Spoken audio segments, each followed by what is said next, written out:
딸 군대여, 너는 때를 모을지어다. 그들이 우리를 에워쌌으니 막대기로 이스라엘 재판자의 뺨을 치리로다. 베들레헴 에브라다야, 너는 유다 족속 중에 작을지라도 이스라엘을 다스릴 자가 내게서 내게로 나올 것이라. 그의 근본은 상고의 영혼에 있느니라.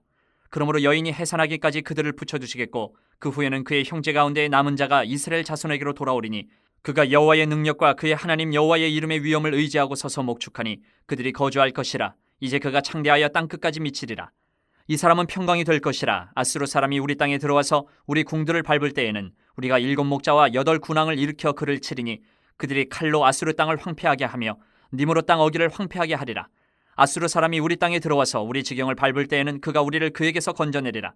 야곱의 남은 자는 많은 백성 가운데 있으리니 그들은 여호와께로부터 내리는 이슬 같고 풀 위에 내리는 단비 같아서 사람을 기다리지 아니하며 인생을 기다리지 아니할 것이며 야곱의 남은 자는 여러 나라 가운데와 많은 백성 가운데 있으리니 그들은 수풀의 짐승들 중에 사자 같고 양떼 중에 젊은 사자 같아서 만일 그가 지나간즉 밟고 찢으리니 능히 구원할 자가 없을 것이라.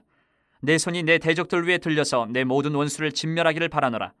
여호와께서 이르시되 그날에 이르러는 내가 내 군마를 내 가운데서 멸절하며 내 병거를 부수며 내 땅의 성읍들을 멸하며 내 모든 견고한 성을 무너뜨릴 것이며 내가 또 복수를 내 손에서 끊으리니 내게 다시는 점쟁이가 없게 될 것이며 내가 새긴 우상과 주상을 너희 가운데서 멸절하리니 내가 내 손으로 만든 것을 다시는 섬기지 아니하리라.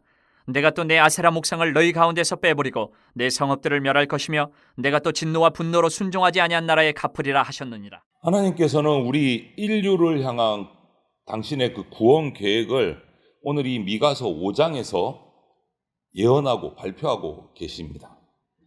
그날에는 한 왕이 이 땅을 다스릴 것이다. 그 왕이 누구고 어떻게 이 땅에서 다스릴 건가? 미가 선지자는 그 왕과 그분의 통치에 대해서 이 5장에서 쭉 설명을 소개를 하고 예언을 하고 있는 겁니다. 우리가 한번 살펴보겠습니다. 하나님의 백성 이스라엘이 처음 시작하는 1절을 보면 적과 맞서기 위해서 군대를 모집합니다. 그런데 이미 하나님께서 그 당시에는 불순종하고 우상숭배하던 이스라엘에게서 손을 떼셨기 때문에 아무리 이스라엘이 자신들의 힘으로 뭔가 해보려고 해도 결국은 패합니다.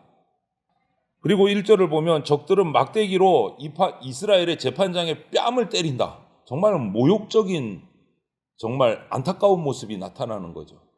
수치스러운 일을 당한다. 왜 그렇습니까? 하나님께서 얼굴을 돌리셨기 때문에, 가리셨기 때문에, 손을 뗐기 때문에 이스라엘 자기들의 힘만 갖고는 도무지 할 수가 없는 거예요. 오히려 뺨을 맞고 다니는 거예요, 대적들에게. 하지만 이것이 하나님께서 정하신 그 날이 오면 이 백성은 구원받습니다. 미가가 그것을 예언하고 있어요. 하나님께서 정하신 때가 오면 하나님의 택한 백성은 구원받는다. 그때 백성을 다스릴 왕을 주실 것인데 그 왕은 베들레헴 에브라다에서 태어날 것이다 라고 예언을 해요. 이 베들레헴 아주 작은 동네지만 그곳에서 다스릴 자가 나온다. 바로 그 왕이 누구시냐? 오늘 우리가 기념하고 감사하고 축제하는 바로 예수 그리스도이십니다. 우리의 왕이신 예수님이 오늘 오십니다. 장차 오실 또 예수님, 미가의 당시에서는 아직 예수님이 이 땅에 오시기 전이기 때문에 장차 오실 예수님은 인간의 권위, 인간의 명예, 인간의 투표 이거 가지고 세워진 왕이 아니다라는 거예요. 예수님은 하나님의 절대적인 주권에 의해서 세워진 왕이십니다. 인간이 세운 왕이 아니다라는 거죠. 그분은 겸손한 왕으로 우리들 가운데 오셔서 이 세상을 다스릴 겁니다. 그리고 작고 연약한 자들을 택하셔서 그들을 강하게 하시고 그렇게 크게 위대하게 사용하신다라는 거예요. 그래서 예루살렘 큰 도시도 아니고 조그만한 촌동네인 베들레헴, 인구가 1000명도 되지 않는 조그만한 베들레헴에서 태어나신다라고 예언을 하십니다. 그리고 4절을 보면 장차 오실 메시아는 여호와의 능력, 이름의 위엄을 의지하고 선다. 하나님을 의지하고 서는 왕이다라는 거예요. 그 당시 왕들은요, 부패한 왕들이에요. 예수님은 그들을 닮아가지 않는다. 그들과는 다르다라는 것을 말씀하시는 거예요. 과거의 왕들, 선지자가 아무리 얘기해도 하나님을 의지하도록 권면해도 듣지를 않았어요. 하지만 예수 그리스도, 우리에게 오시는 왕은 철저하게 하나님의 능력, 하나님의 그 이름의 위엄에 의지해서 우리를 다스리시는 분이다. 하나님 외에는 그 누구에게도 마음을 주지 않는 왕이시다라고 표현을 하고 있어요. 이스라엘은 과거에 이 예수님이 오시기 전까지 수많은 왕들이 있었지만 하나님보다는 우상을 섬기는 왕들이 훨씬 더 많았습니다. 그리고 자기 힘을 믿고 왕노릇을 했어요. 그래서 결국은 하나님의 진노를 받아서 미가가 선포한 그 저주가 미가 선포 이후 120년 만에 이루어져서 다 바벨론으로 아수르로 다 포로로 잡혀갔어요. 하지만 메시아가 오셔서 다스리는 그날에는 더 이상 이 허망한 것들을 바라보지 않습니다. 철저하게 하나님만 바라보고 의지하는 나라가 세워진다. 그리고 이 왕은, 메시아는 온 백성을 평안케 하시는 왕이십니다. 언제나 우리 인간에게 평안을 주시는 동시에 그분은 자신이 평강이 되시기 때문에 예수님이 이 땅의 왕, 우리의 왕이 되시면 우리는 평강할 수밖에 없어요. 왕이신 예수님이 평강의 왕이시기 때문에. 그래서 우리를 시편의 표현대로 정말 푸른 초장과 잔잔한 시냇물, 양무리로 그렇게 인도하시는 선한 목자처럼 우리를 인도하시고 평안케 하실 분이시다. 더 이상 우리는 떠나지 않고 유랑하고 방랑하지 않을 수 있다. 예수님 품 안에 들어가는 순간 안정적인 삶을 누리게 됩니다. 왜? 선한 목자이신 예수 그리스도가 우리 왕이 되어주시기 때문에. 그리고 그것으로 끝나느냐? 5절 6절을 보면 평강을 깨뜨리는 적들 아수르를 물리치고 위협이 없는 나라를 만들 것이다 라고 선포하고 있어요. 지금까지 미가 선지자가 4장까지 무엇을 외치고 예언했습니까? 다 잡혀갈 것이다. 포로되어 갈 것이다.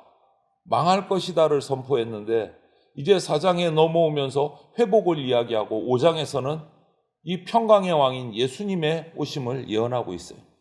이전에 모든 그 전쟁들 다 사라지고 대적들 다 사라지고 평화의 나라가 이룰 것이다. 이 말씀 5절 6절의 이 말씀은요.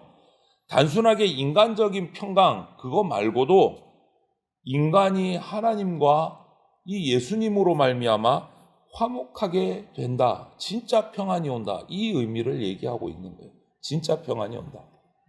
예수님이 주시는 이 평강의 복을 오늘 이 땅에 오시는 예수님을 맞이함으로 우리가 누리게 되기를 소망을 합니다. 그리고 이 평강의 날, 예수님이 오시는 날은 또 두 가지예요. 평강뿐만 아니고 그때는 심판도 있다. 아주 양면적인 예수님의 오심이에요. 이중날을 가진 거죠. 하나는 구원이고 하나는 심판입니다. 회복의 날이기도 하고 어떤 사람들에게는 멸망의 날이 되기도 합니다. 그 당시 미가 때의 예언으로 보면 가깝게는 120년 뒤에 포로로 잡혀가지만 다시 돌아올 것을 의미하는 말씀이기도 하고 궁극적으로 오늘날 우리에게 주시는 의미는 장차 다가올 예수님 재림 때 세상의 종말 때를 뜻하기도 합니다. 우리 입장에서 보면 예수님이 돌아오시는 그 종말 때 재림하시는 때가 두 가지 의미가 있어요. 남은 자, 예수님을 믿고 끝까지 남은 자는 구원의 날이 될 것이고 그렇지 못한 사람은 심판의 날이 될 것이다. 그때가 되면 세상은 사라지고 하나님 나라가 우뚝 설 것입니다. 우리는 선택해야 돼요. 내가 구원받는 백성이 될 건지 심판받아 멸망받는 백성이 될 건지 우리는 선택을 해야 돼요. 그날이 오면 이 세상에서 자신들이 어깨에 목에 힘을 주고 나는 강하다 했던 이 모든 것들은 다 재림주이신 예수님께 심판받습니다. 그들의 힘을 무력화시키십니다. 그들 오늘 10절을 보면 군마를 멸절하고 병거를 부수실 것이다 라고 선포하고 계세요. 하나님께서는 이런 악하고 강한 힘을 무너뜨리시고 참되고 유일하신 예수님의 권능을 보이실 겁니다. 우리 이런 말씀 잘 알고 계시죠? 하나님의 말씀만이 참 진리요 생명이요 축복이고 길입니다. 이거 기억하셔야 돼요. 악한 세력은 지금까지 거짓으로 우리를 현혹해 왔습니다. 그런데 예수님 다시 오실 때 하나님께서는 그 모든 거짓들을 다 제거하실 겁니다. 복술이 끊어지고 오늘 12절 보면 점쟁이가 사라지게 하신다. 이렇게 말씀하셨어요. 12절. 복술이 끊어지고 점쟁이가 거짓을 다 없애시겠다라는 거예요.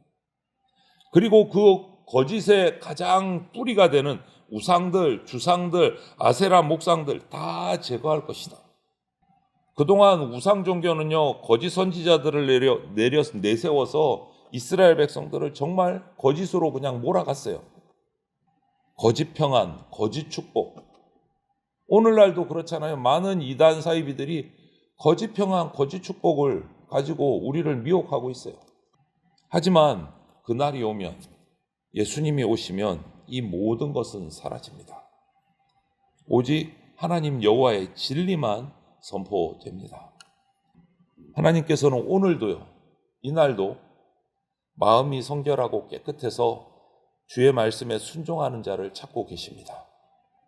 미가는 이렇게 하나님께서 이루실 새 나라를 언급하면서 그 나라의 왕이 베들레헴에서 나실 것을 예언합니다. 그 왕은 예수 그리스도를 가리키십니다.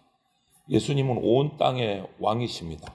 오늘 우리가 그 왕을 맞이하고 기념하고 기뻐하는 성탄절을 맞이합니다. 우리는 그분과 함께 갈 때 그분과 왕노릇하게 됩니다.